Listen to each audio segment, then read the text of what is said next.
Секрет шамаханской царицы. Главный кулинар страны поделится рецептом необычных голубцов.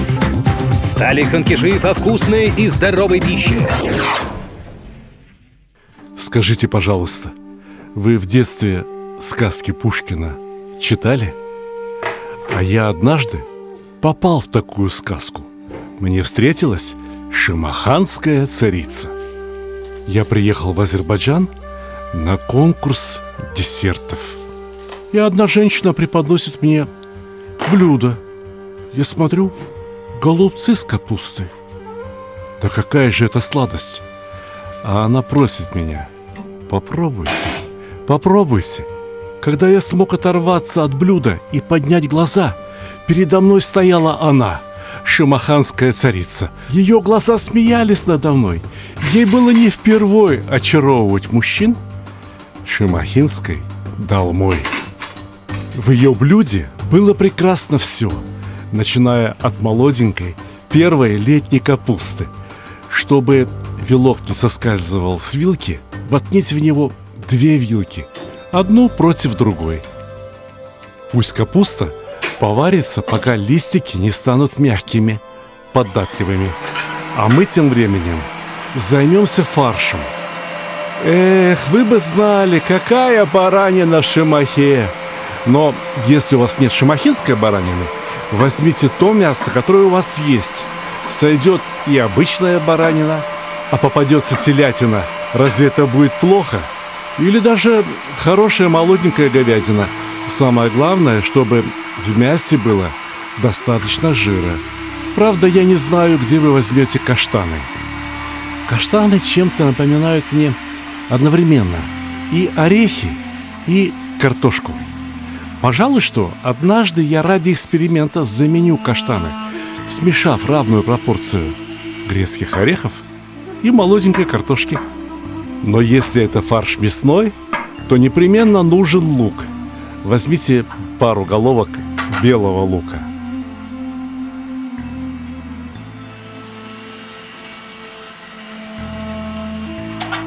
Знаете, с капустой для голубцов есть один способ. Я поделюсь с вами секретом. Можно капусту уложить в целлофановый пакет и поставить в микроволновую печь на всю мощность. И капуста станет точно такой же мягкой, податливой, без присмотра. А я вожусь с капустой ради эстетического наслаждения. Мне нравится ее красота. Даже вот эти верхние грубые листики на самом деле напоминают мне полотно удивительно талантливого художника. Эх, жаль, что я не художник. Но я художник по мясным фаршам. Я знаю, что фарш следует солить несколько больше, чем мясо кусочками. И непременно немного черного перца для аппетитности. Рис. Опустите его в кипяток на минуту, на 2, чтобы он как бы раскрылся. Подготовьте его к тому, чтобы он впитывал в себя соки.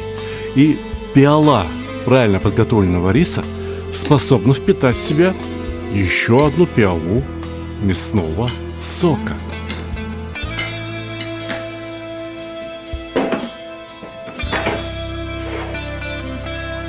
А еще очень важно заранее позаботиться об аромате от блюда. Дело в том, что ароматы растворяются преимущественно в жирах, например, в топленом масле. Вот смажьте дно неглубокого сотейника либо широкой кастрюли маслом, и аромат листиков, капустных листиков, сохранится. Дойдет до едоков. Скажите, ну а теперь до вас дошло, зачем я сохранял верхние грубые листики капусты? Ведь не придумать подкладки под голубцы лучше, чем, собственно говоря, сами листья капусты. И запах они дадут дополнительный, и кислинку они дадут дополнительно. Чем больше аромата, чем больше вкусов в блюде, тем лучше оно приготовлено. Если какие-то из листиков капусты начнут трескаться, не захотят отрываться от вилка, поварите вилок капусты еще 5 минут в той самой воде.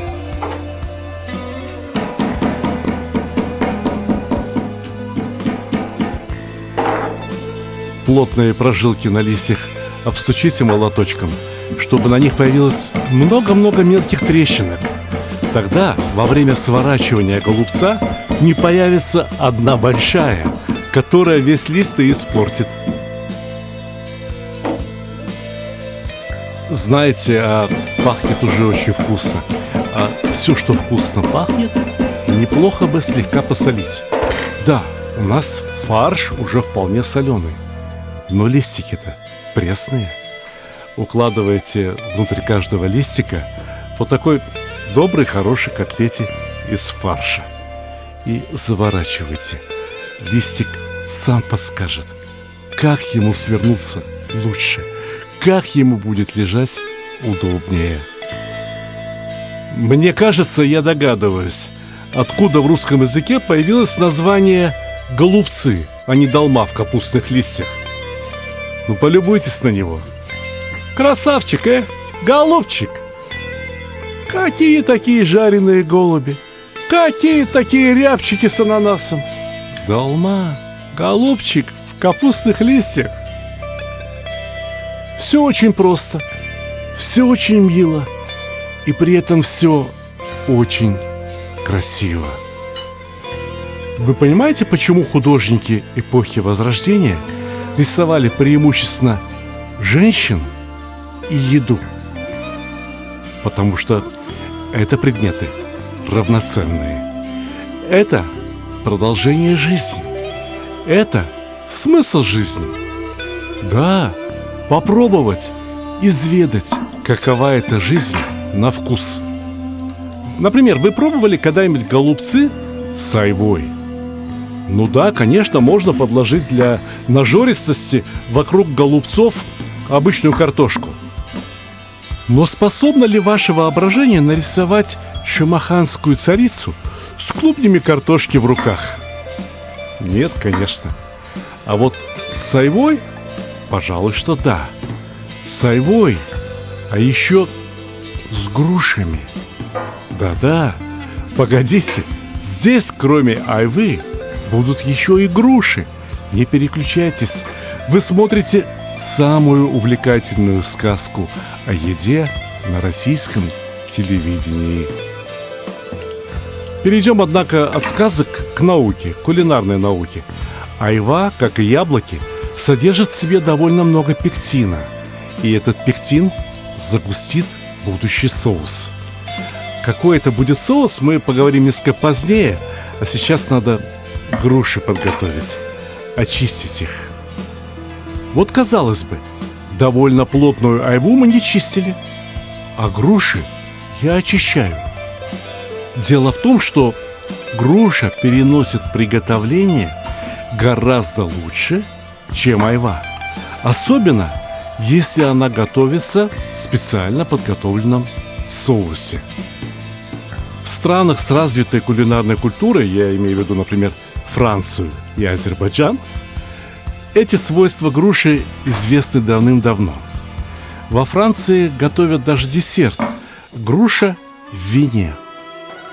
В азербайджанской кухне вино практически не применяется. Но кто мешает нам развести в бокале воды, сначала немного соли, потом добавить туда немного уксуса, а следом еще и сахар. Получится жидкость по своим кулинарным свойствам, аналогичная вину. Точно так же поступили бы и китайские повара. А самое главное, что этот маринад, этот рассол можно попробовать, можно отрегулировать его и кислинку, и сладость, и выправить на соль.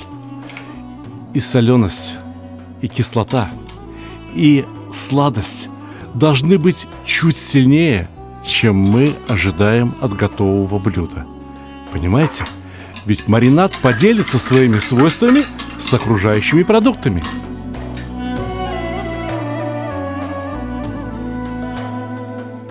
Вот теперь, пожалуй, что хорошо.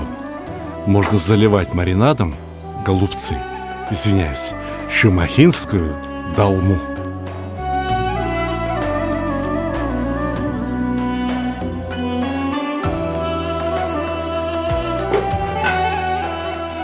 Если чуточку не покроет, не беда, мы придавим тарелочкой. А на тарелочку поставим груз.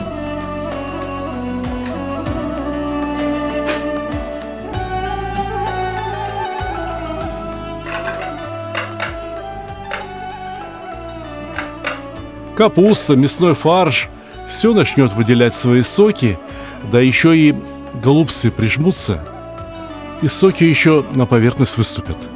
Их будет более чем достаточно. Для долмы, которую я хочу назвать шимаханской царицей, у меня блюдо есть особое, с изображением как бы той самой царицы. Кто доест до конца, полюбуется. А уж то, что эту долму съедят до конца, я уверен абсолютно.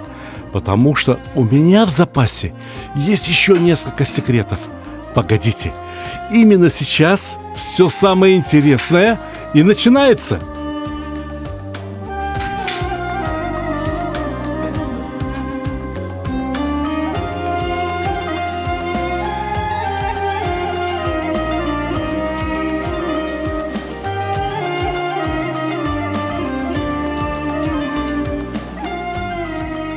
Во-первых, такое блюдо следует выкладывать красиво.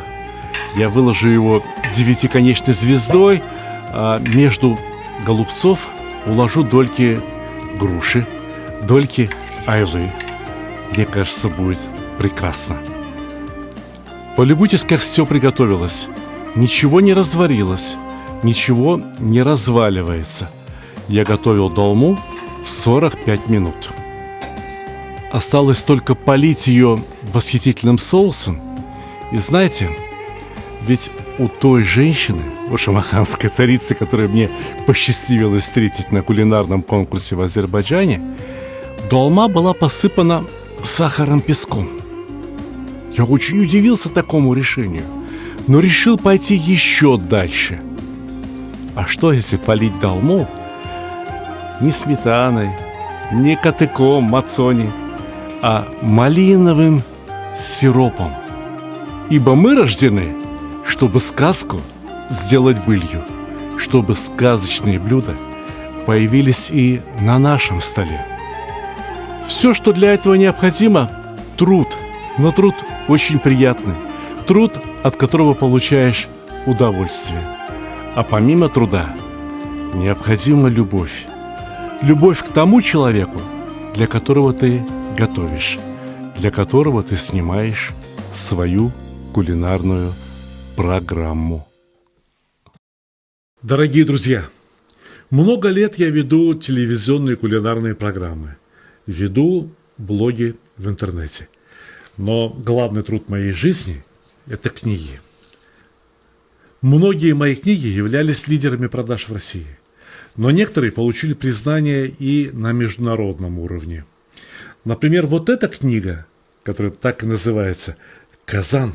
Кулинарный самоучитель», получила первое место не в какой-то из номинаций, а просто гран-при на конкурсе кулинарных книг в Пекине. Это самое большое мое достижение. Это все равно, что Оскар в кино. Я хочу рассказать вам о том, какая это книга. Послушайте, пожалуйста, внимательно, и вы не пожалеете. Эту книгу я писал уже как вполне зрелый автор кулинарных книг. Это была 5-я по счету моя книга. Здесь я использовал, может быть, самую лучшую фототехнику. И все фотографии, разумеется, принадлежат мне, потому что я не доверяю никому делать детей и делать фотографии еды. Например, вот эта фотография. Видите, как из казана продукты все взлетели. В этой книге подробно рассказывается не просто о приготовлении блюд в казане, а о том, при какой температуре следует что-то готовить, при какой форме пламени. Посмотрите, видите как? Здесь мы придумали специальные значки, пиктограммы, которые обозначают тот либо иной нагрев под казаном. Не обязательно готовить на костре, можно готовить и на газовой плите. Я рассказываю, как можно использовать газовую плиту, чтобы получить результат очень похожий на то, что мы получаем, готовя на костре, на живом огне. Но, разумеется, на живом огне не всегда можно готовить, поэтому и газовой плите уделено достаточно внимания. Я очень много сил потратил на фотографии для этой книги. Но еще больше сил я потратил на тексты для этой книги. Я описал каждый рецепт максимально подробно. И сейчас я хочу показать, как устроена эта книга. По этой книге может готовить даже тот человек, который не понимает по-русски. Не умеешь читать? Ничего страшного. Посмотрите, здесь несколько строк. Как музыкальные ноты записывают на строках, точно так же я записал рецепты. Самая верхняя строка рассказывает о том, какие продукты, какие специи сейчас пойдут в дело. Вот, например, луковица, соль, перец, морковка, помидоры. Следующая строка, очень важная. Здесь показаны сила пламени, его форма, насколько интенсивно должно кипеть в казане, какая температура, и сколько минут должен продолжаться тот или иной процесс. Все это я измерял, все это я записывал. И поверьте, вот эти цифры помогут вам приготовить практически так же, как у меня. Самое главное – купить нормальные продукты и не полениться. Следующая строчка – это как бы смс-ка. Вот если бы какой-нибудь из моих племянников или сыновей сказал: папа, как приготовить это блюдо? И я бы ему писал сообщение через WhatsApp, по смс: делай то, делай то, делай это. Видите, по 2 строчки, по 3 строчки, очень кратко. Дальше. Фотография этого этапа, фотография следующего этапа, следующего и так далее. А вот здесь внизу для тех, кто любит и умеет читать, подробное объяснение, почему надо делать именно так и как именно надо делать. Здесь строчек уже побольше. И в конце концов, самая нижняя строка рассказывает не о том, что происходит в казане, когда мы смотрим на него сверху, но о том, что происходит под казаном. Какой огонь, какая сила пламени, сколько дров. Понимаете? Ведь как бывает, раздашь одни и те же продукты 3 разным поварам, дашь точный рецепт, а на выходе 3 разных блюда. Почему? Да потому что каждый из них по-своему регулирует огонь. Каждый из них по-разному понимает, что такое пожарить, сколько минут это должно продолжаться, что такое потушить. По этой книге, если готовить, то никаких разночтений возникнуть не должно. На выходе вы получите то же самое блюдо, что готовлю я. Вот, например, моя любимая думляма. Здесь множество блюд в казане, здесь очень много теоретических работ, очень важных работ. Если вы хотите на самом деле научиться готовить и понять, почему готовить надо именно так, а не по-другому, то вам следует прочитать эту книгу. Книга, как видите, очень большая, она весит 2,5, не то 3 килограмма. Это, кстати говоря, шафран, макрофото. Напечатана на очень дорогой бумаге, напечатана она была за границей, и я не знаю, если эти книги сейчас снова напечатать вот с таким же качеством, сколько они будут стоить. Книги вот такого уровня. Страшно представить себе. Кстати говоря, о том, как должен быть устроен стационарный казан. Это очень важно. Как должен быть устроен переносной очаг. Как можно настроить для приготовления вообще в чистом поле. Есть казан, есть какое-нибудь топливо. Все, будете готовить, будете сыты. Блюда и очень простые, блюда и чуть посложнее. 3 главы.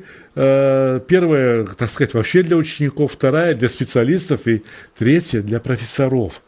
Кого я называю профессорами? Ну, не себя, конечно. А тех людей, которые способны фантазировать. Тех людей, которые способны сочинять новые блюда. Я рассказываю о том, как сочиняются новые блюда. Я рассказываю о том, какое будущее ждет приготовление еды в казане. Казан не инструмент прошлого. Казан – это инструмент настоящего, и Казан – это инструмент для счастливого будущего. Все мои книги, включая эту, можно приобрести на моем сайте stalik.ru. Цены пока что мы не сильно меняем, хотя обстоятельства, возможно, заставят это сделать в ближайшем будущем.